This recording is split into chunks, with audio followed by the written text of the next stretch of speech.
सुप्रभात बच्चों। बच्चों कैसे हो बच्चों? मैं कृष्णा यादव, आपकी हिंदी अध्यापिका। बच्चों आज हम पाठ 12 सुनीता की पहिया कुर्सी और व्याकरण में पाठ 15 और 16 इन दोनों को मिलाकर मैंने आपके लिए एक कार्य पत्रक तैयार किया है। मुझे आशा है कि आपको समझ आएगा। आप ध्यान से सुनेंगे। बच्चों आप इस चैनल पर नए हैं, लाइक एंड सब्सक्राइब करें, बेल आइकन दबाएं ताकि सबसे पहले आने वाली नई वीडियो की जो नोटिफिकेशन है वो आप तक पहुंच सके। और बच्चों आपको मैं याद दिला दूं कि वीडियो को शुरू से अंत तक ज़रूर देखना, क्योंकि अगर आप बीच में ही छोड़ देते हैं वीडियो को तो आपको समझ नहीं आएगा। इसलिए मैंने आपके लिए एक छोटा सा कार्य पत्रक बनाया है। इसमें प्रश्न है बच्चों कि सीढ़ी चढ़ने में सुनीता की मदद किसने की? सीढ़ी चढ़ने में सुनीता की मदद किसने की? फरीदा ने, अमित ने या फिर छोटू ने? जब हमारी ऑनलाइन क्लास होती है उसमें ऑप्शन होते हैं, ऑप्शन के साथ ही आपको पेपर दिया जाता है। तो तीनों तरीके से मैंने आपके लिए कार्यपत्रक तैयार किए हैं। सबसे पहले मैं कार्यपत्रक आपके सामने ये वीडियो के द्वारा तैयार किया गया है। तो किसने मदद की थी? अमित ने। सुनीता को सीढ़ी चढ़ने में किसने मदद की थी? अमित ने। अगला प्रश्न है बच्चों कि सुनीता काम करने के लिए किसकी मदद लेती थी? सुनीता काम करने के लिए किसकी मदद लेती थी? छड़ी की, मेज की या फिर पहिया कुर्सी की? क्योंकि जो सुनीता थी वो पैरों से अपाहिज थी, है ना। जो नीचे उसके जो पंजे होते थे उनसे वो अपाहिज थी, अच्छी तरह से चल नहीं सकती थी। तो वो किसकी मदद लेती थी? पहिया कुर्सी की। ठीक है। अगला प्रश्न है बच्चों कि सड़क पार करते हुए सुनीता को क्या दिखाई दिया?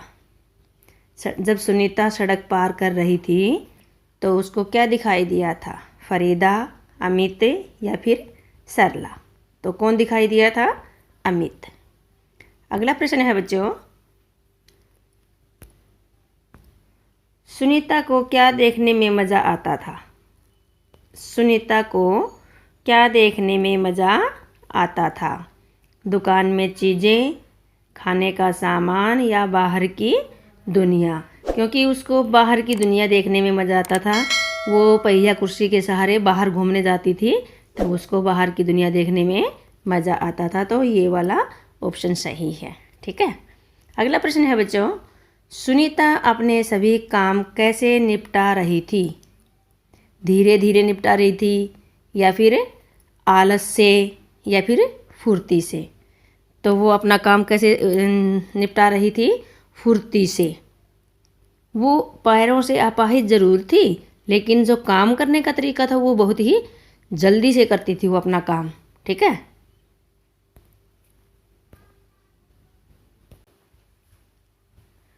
अगला प्रश्न है बच्चों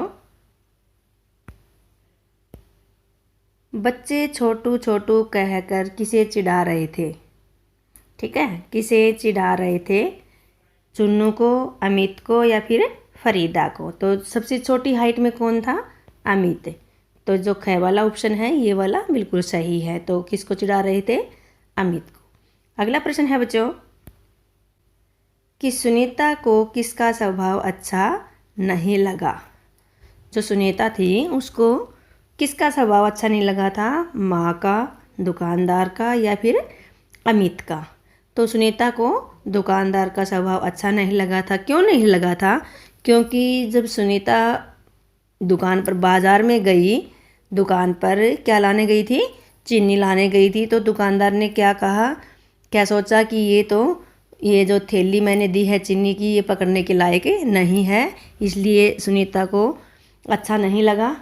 ठीक है, तो दुकानदार का स्वभाव अच्छा नहीं लगा था।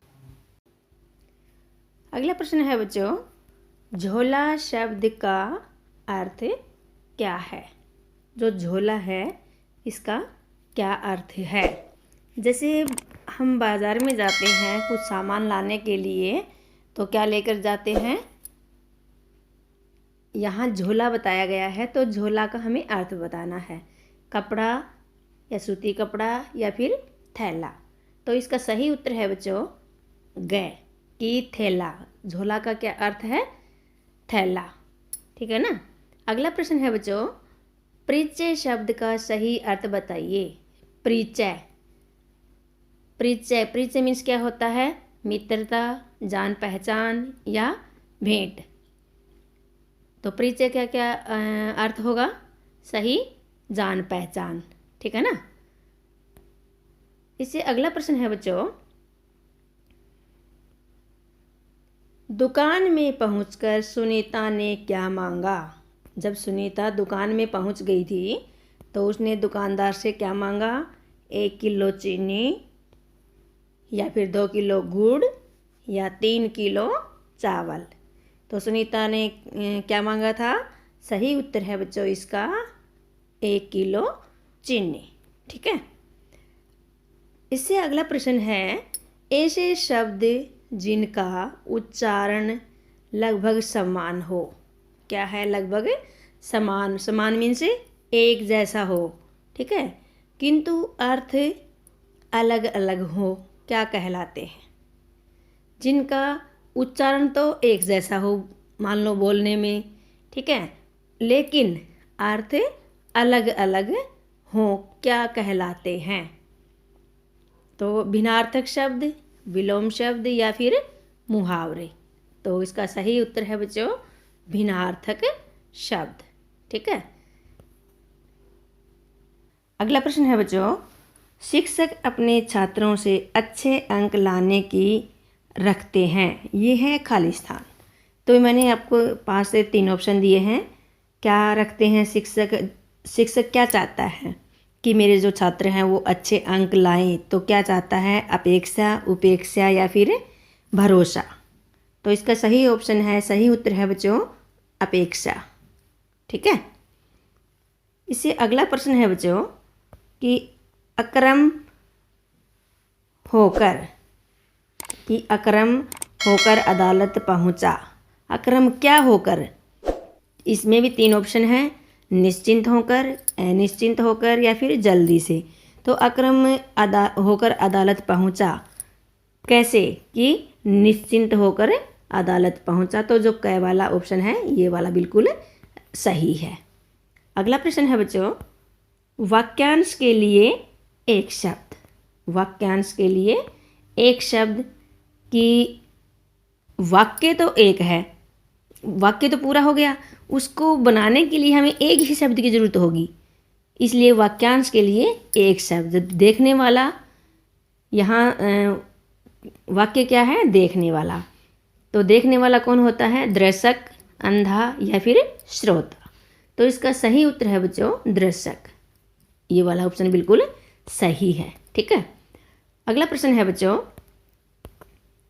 ये भी वाक्यांश के लिए एक ही शब्द है कि कविता लिखने वाली। यहाँ वाक्य क्या है? कविता लिखने वाली। तो कविता लिखने वाली कौन होती है? इसमें कवियत्री या कवि या फिर किसान। कविता लिखने वाली, क्योंकि कविता लिखने वाली लेखिका है, तो क्या आएगा यहाँ? कवियत्री। जो सबसे पहला वाला ऑप्शन है क वाला, वो बिल्कुल सही है। तो ये थे बच्चों आपके लिए एक कार्यपत्रक तैयार किया था मैंने। मुझे आशा है कि आपको समझ आ गया होगा। तो समझ आ गया होगा तो आपको क्या करना है बच्चों?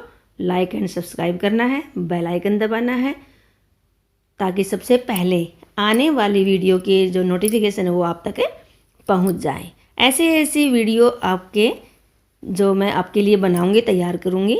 अगर आप सब्सक्राइब करोगे तो आपके पास सबसे पहले पहुंचेगी। ठीक है, मुझे आशा है कि आपको ये वीडियो समझ आ गई होगी। तो समझ आ गई होगी तो बच्चों, मैं फिर से आपको याद दिला रही हूँ कि आपको लाइक एंड सब्सक्राइब करना है, बेल आइकन दबाना है। ओके बेटा, हैव ए नाइस डे।